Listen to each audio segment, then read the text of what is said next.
that there are a lot of things in our lives that are pulling us apart from each other. Culture deeply desires, the spirit of the enemy desires to divide us, pulling us apart. See, the thing is there is something that seems opposite, but is powerful and beautifully blended together.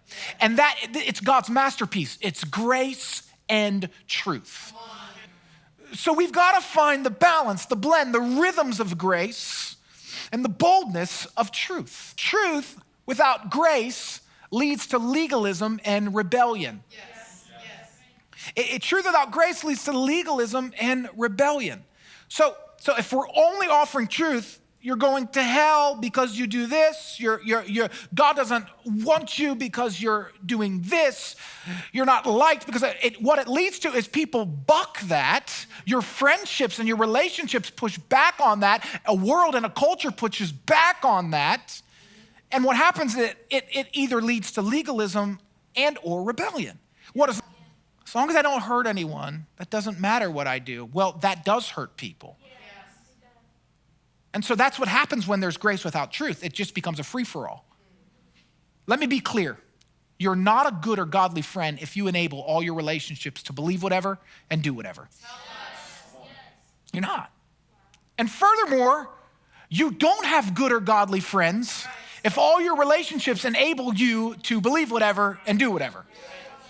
That's just the truth. Godly relationships, they don't exist to enable you, they exist to cover you, counsel you, correct you, and connect you to all God has for your life.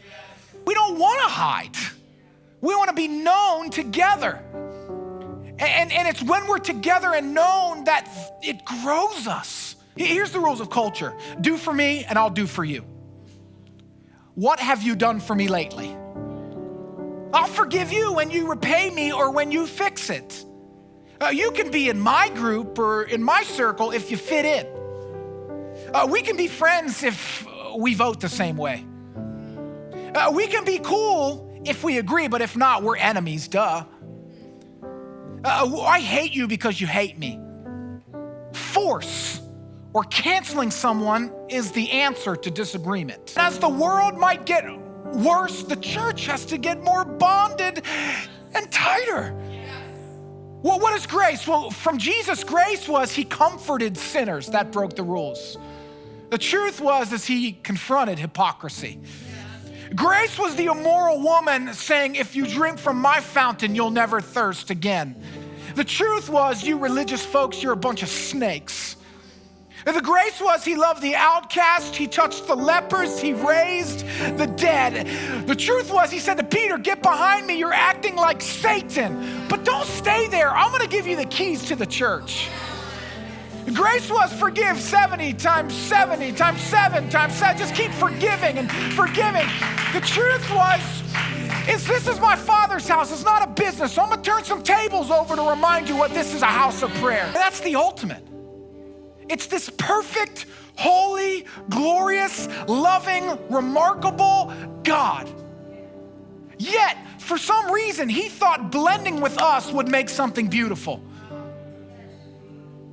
And what he did to prove it is he literally said, I'm gonna go be one of them. I'm gonna go be flesh. I'm gonna go invite them in so that we can be one. While they are sinners and while they're cursing me and hating me and shaming me and not understanding and choosing other gods and choosing other idols, I know that if we just get together, we'll produce something beautiful. This is my creation. I'm the painter. I know what colors work together. And so that's what God did in Romans 5:8. It says, but God clearly shows and proves his own love for us by the fact that while we were still sinners, Christ died for us. He broke the rules. The rules were, no, we gotta be cool for me to do something for you.